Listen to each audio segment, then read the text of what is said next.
अगर कोई समस्या आ रही है तो हमें फ़ोन कर सकते हैं, जितनी हमसे मदद होगी हम उनसे मदद करेंगे वीडियो कॉल के माध्यम से। अगर हमारे क्षेत्र के आसपास भी होंगे और अगर हम फील्ड में हैं तो हम ज़रूर उनके पास जाएंगे सर।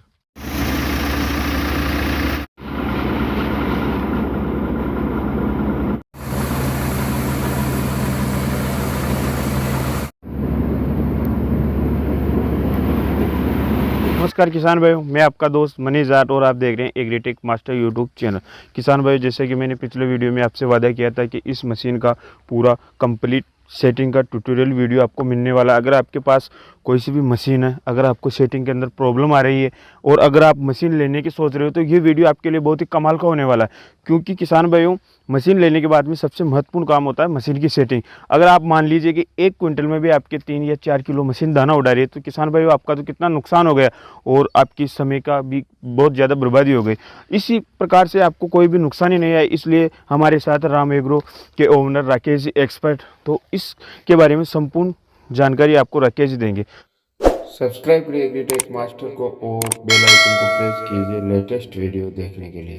तो राकेश जी, सबसे पहले आपसे ये सवाल है कि मुख्य तो रूप से किसान भाइयों को थ्रेसर में कौन कौन सी समस्या आती है, वो सबसे पहले आप बताइए। सर मुख्य रूप से समस्या आती है सरसों उड़ाने की और एक ट्रैक्टर दबने की। ये 2 समस्या मुख्य होती है मशीन के अंदर। तो आज हम पहुँचे हैं सावंतगढ़ देवली टोंक जिले के अंदर। किसान भाई ने हमसे मशीन खरीदी थी। इनको हल्की सी समस्या आई थी कि हमारी मशीन सरसों उड़ा रही है। तो आज इसी क्रम में हम यहाँ आने के बाद हमने जो सेटिंग की है, जो हमने संपूर्ण तरीके से मशीन को सेट किया है, संपूर्ण जानकारी आज हम आपको वीडियो में देने जा रहे हैं।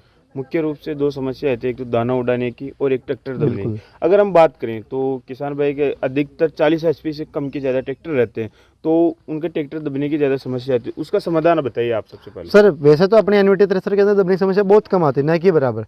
लेकिन अगर फिर भी अगर कोई टेक्निकल प्रॉब्लम आती है तो मेन चीज़ इशू होता है कि मान लीजिए अगर फसल गीली है और ट्रैक्टर दब रहा है तो इसमें सर मशीन कुछ नहीं करेगी। तो किसान भाइयों को भी ध्यान रखना है कि अपनी फसल सूखी हो, ज़्यादा गीली ना हो। एक तो ये भी ध्यान रखना है किसान भाइयों को। दूसरी बात, अगर मान लीजिए ट्रैक्टर के आरपीएम और मशीन के आरपीएम मैच कर रहे हैं तो मशीन आपकी कभी नहीं दबेगी। तो जैसे कि आपने बताया कि माल का ध्यान रखना है, अगर बात की जाए तो कितना % गीला माल तक चल जाएगा मशीन के अंदर? ये 30% से लगभग गीला माल आसानी से निकाल देगी। अगर 60-70% है तो फिर नहीं निकलेगा। 60-70% के ऊपर आपके पास 50 HP से बहुत ट्रैक्टर होना चाहिए, तब जाके वो गीला माल निकलेगा। अगर आप 40 HP की बात करते तो मैं उसका जवाब मैंने आपको दिया सर। हाँ, तो अगर बात की जाए तो इस मशीन पे किस अभाव, जैसे कि 35 HP 40, कौन से अभाव ट्रैक्टर पे बिल्कुल भी नहीं दबेगी थ्रेसर?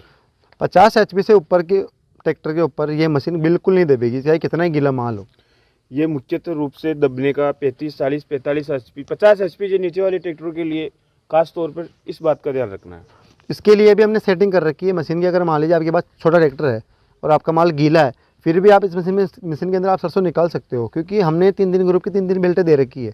जो छोटी वाली पुली है वो 8 इंची की है, ताकि ट्रैक्टर के रोटर के आरपीएम कम हो जाएंगे, जिससे माल भी अंदर कम जाएगा और ट्रैक्टर पे लोड नहीं पड़ेगा। वो तो राकेश जी आपकी बात है। अगर हम मुख्यतः बात करें दाना उड़ाने की, तो उसकी सेटिंग किस प्रकार होगी, उसके बारे में विस्तार से बताइए। दाना उठाने के लिए सबसे पहले आपको चेक करना है कि जो ऊपर वाला चालना है, इस चालने पे जो पंखा हवा माल उठाता है, तो इस चालने के ऊपर ज़्यादा माल इकट्ठा नहीं होना चाहिए।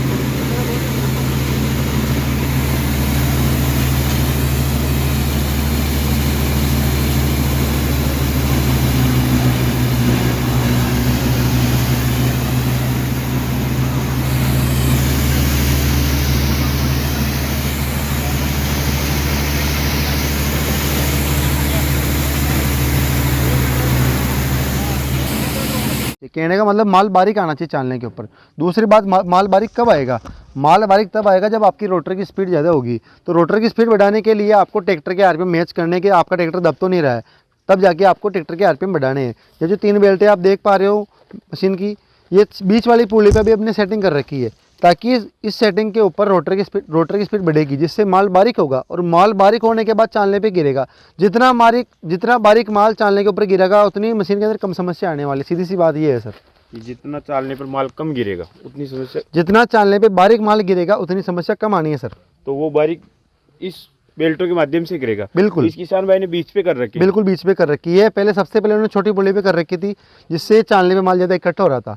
तो हम यहाँ आने के बाद हमने इस सेटिंग को बीच में किया है, ताकि रोटर की स्पीड बढ़ जाए और पीछे डोली की स्पीड भी बढ़ जाए। तो माल भी ये अब स्पीड से ले रही है, इसके साथ साथ माल भी बारीक हो रहा है, जिससे चालने पे माल इकट्ठा नहीं हो रहा है। तो राकेश जी, जैसे हम यहाँ पर आए तो मैंने देखा है कि जो आपके जो मिस्त्री है फील्ड के अंदर आए, इनको बहुत अच्छी सर्विस दी। और जैसा कि आपने पिछले वीडियो में बताई थी कि चलती मशीन के अंदर बिल्कुल। इसकी सेटिंग कर सकते हैं, तो मैंने देखा है कि वो चलती मशीन में सेटिंग कर रहे हैं। जैसे कि किसान भाई वीडियो क्लिप के माध्यम से देख रहे हैं, तो बिल्कुल। उसके बारे में बताइए कि वो किस प्रकार करेगा।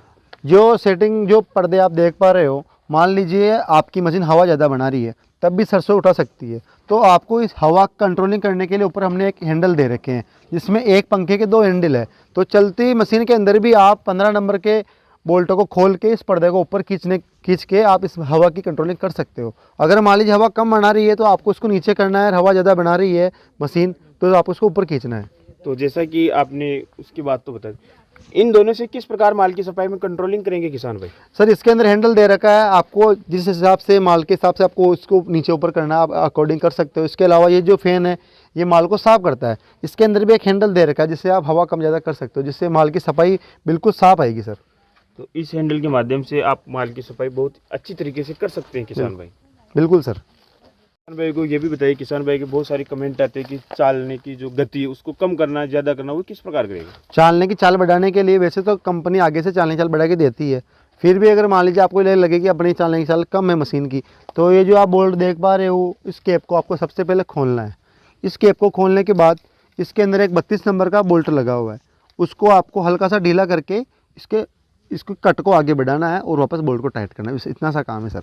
और वो चालने की तो किसान भाई एक समस्या वो और भी आती है राकेश जी किसान भाई की, कि दाना पोड़ रहे, मोटी फसल निकालते हैं जैसे कि चना निकाल रहे हैं, तो दाना पोड़ने की समस्या आती है, तो वो जाल को ऊपर नीचे सही से नहीं कर सकते, तो उसके बारे में बताइए। जाल फोड़ने की समस्या इसलिए आती है सर क्योंकि ब्लेड के और जाल के जो बीच में जो गैप होता है वो कम रहता है, जिससे फसल का दाना फूटता है। तो उसके लिए हमने एक सिस्टम और दे रखा है। एक ये सिस्टम आप देख पा रहे हो, एक तरफ तो ये लगा हुआ है, एक उस तरफ लगा हुआ है। ये दोनों सिस्टम जाल को नीचे करने के काम में आते हैं। तो आपको जाल को नीचे गिराना है जिससे ब्लेड में और जाल में गैप बन जाए, और ये जो सेटिंग है आप उस तरफ भी आपको सेम टू सेम करनी है, इस तरफ भी सेम टू सेम करनी है, जिससे जाल में बेंड नहीं आए।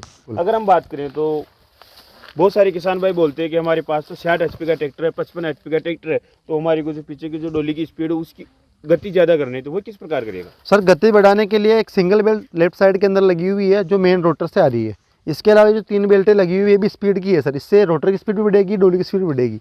जैसा कि हमने अभी आने के बाद यही किया था, क्योंकि इस किसान के भाई के पास फार्म ट्रैक 60 HP का ट्रैक्टर है, जिसके अकॉर्डिंग ये मशीन बिल्कुल लोड नहीं ले रही थी। तो हमने सबसे पहले यही काम यहाँ आने के बाद किया ताकि ये स्पीड भी बढ़े और माल भी ज़्यादा निकाले। अगर हम बात करें तो कम से कम कितने HP ट्रैक्टर होना जरूरी चाहिए आपकी? सर अपनी मशीन के ऊपर से कम 35 HP का ट्रैक्टर होना चाहिए सर। और जैसा कि राकेश में हम आपकी पीछे की डोली की जो साइज़ देख रहे हैं, हाइट वाइट वो भी बहुत अच्छी है, और अंदर की कंघियाँ लगी हुई है, तो इनके बारे में बता दीजिए आप। सर अपनी मशीन के अंदर 4 इंच 4 mm की कंघी लगी हुई है, और ये 5 फुट की इसमें डोली है, और 48 इंच का इसमें इसके अंदर ड्रम है सर। वो तो राकेश जी जैसे कि आपने बताया कि स्पीड कम ज़्यादा करने के लिए इनकी सहायता से किसान भाई करेगा, तो वो किस प्रकार करेगा? मान लीजिए किसान भाइयों को ओनली फॉर पीछे की डोली की स्पीड बढ़ानी है, तो ये जो सिंगल बेल्ट आप देख पा रहे हो, अगर नीचे वाली पुल्ली सबसे छोटी पे आप लगाओगे तो इसकी स्पीड और ज़्यादा बढ़ जाएगी। कहने का मतलब ये है कि ये कंट्रोलिंग ओनली फॉर डोली की है, जिसमें आपको मशीन की सेटिंग करनी है। तो राकेश जी वो बात तो हो गई। तो बहुत सारे किसान भाई कमेंट भी करते हैं कि उनको भूसा बहुत बारीक करना है, किसी को मोटा करना है। जैसे कि हम देख पा रहे हैं इस किसी ने भाई मीडियम टाइप का भूसा किया हुआ है, तो बारीक करेगा और मोटा करेगा तो वो किस प्रकार करेगा? सर बारीक भूसा डिपेंड करता है जाल के ऊपर। अगर मान लीजिए जो हमने जाल कंपनी के साथ में जो आपको जाल दी है 2.25 सूत की, अगर आप उस जाल दूसरे जाल के अंदर अगर आप सरसों निकालते हो तो 1 नंबर भूसा बारीक आएगा और सरसों डालने की समस्या भी नहीं आएगी। अगर आप मशीन के साथ छेड़छाड़ करते हो, गीला माल ज़्यादा निकालने की कोशिश करते हो, इसके अलावा अगर आप इसमें जाल मोटे लगाते हो, मशीन को सेट करते हो, तो उस सेटिंग के अंदर बहुत समस्या आती है सर। कहने का मतलब ये कंबाइन के हिसाब से जो कंपनी ने हमको जाल दिए हैं, अगर आप उस जाल में माल निकालते हो तो समस्या आपको बहुत कम आने वाली है। तो राकेश जी जैसे कि आपकी मशीन के अंदर ये जो एक फैन बंद है, इसके बारे में भी जानकारी दीजिए। सर ये चुस्की वाला जो फैन है उसमें आप अगर मशीन दाना उठाती है तो उसको आप बंद कर सकते हो, इससे वो दाना वापस इस पाइप के माध्यम से वापस ड्रम के अंदर चला जाएगा। जो भी इस फैन से दाना उठाएगा वो इस फिल्टर वाले ड्रम, बिल्कुल सर। और इसके बारे में भी जानकारी दीजिए। इसमें सर जो ऊपर वाले 2 चालने हैं उससे जो माल आता है वापस पाइप के माध्यम से वापस डोली में चला जाएगा। इसके अलावा जो आगे वाला चालना है वहाँ से भी जो कचरा होता है वो हवा के माध्यम से इस पाइप के अंदर आता है और वापस ये होता हुआ डोली के अंदर चला जाता है। तो गुजरात के बहुत सारे किसान भाइयों के मेरे पास कमेंट आते हैं कि उस बारे में वीडियो बनाए कि सरसों और जीरा की एक ही सेटिंग के अंदर जीरा नहीं निकलता है, जीरा उठता है, तो गुजरात के किसान भाइयों के लिए बहुत ही ज़्यादा नुकसान होता है। तो जीरा की स्पेशल के बारे में आप सर जानकारी। जीरे के स्पेशल के लिए जो डबल सापट का जो मॉडल कंपनी ने निकाला, आपको पहले बात तो ये कि वो मॉडल खरीदना है।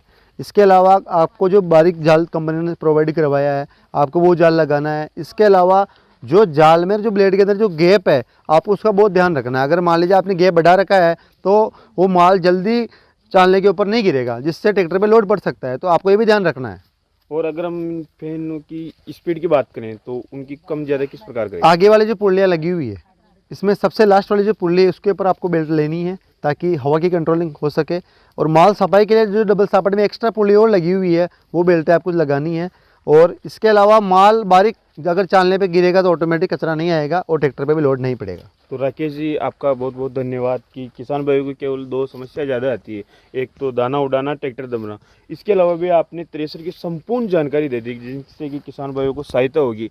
अगर फिर भी किसी किसान भाई के मन में संकोच है कि वो समस्या आ रही, तो आपके माध्यम से उसको जानकारी मिल सकती है, अगर उसके पास कोई सी भी थ्रेसर हो। बिल्कुल सर, किसान भाई के पास कोई सी भी थ्रेसर हो, अगर कोई समस्या आ रही है तो हमें फ़ोन कर सकते हैं। जितनी हमसे मदद होगी हम उनसे मदद करेंगे वीडियो कॉल के माध्यम से। अगर हमारे क्षेत्र के आसपास भी होंगे और अगर हम फील्ड में हैं तो हम ज़रूर उनके पास जाएंगे सर। तो किसान भाइयों, आशा करते हैं कि राकेश जी द्वारा दी गई जानकारी आपको बेहद पसंद आई होगी। और अगला वीडियो हम किस टॉपिक पर बनाएं, तो इस वीडियो को अधिक से अधिक अपने किसान भाइयों के साथ सभी के पास शेयर करें, जिनके पास थ्रेसर है। अगर उनके पास थ्रेसर नहीं है तो भी शेयर करें कि वो अगर आने वाले समय में लेते हैं तो उनको मदद मिलेगी। तो फिर मिलते हैं एक और शानदार वीडियो में, तब तक जय जवान जय किसान। सब्सक्राइब करिए एग्रीटेक मास्टर को और बेल आइकन को प्रेस कीजिए लेटेस्ट वीडियो देखने के लिए।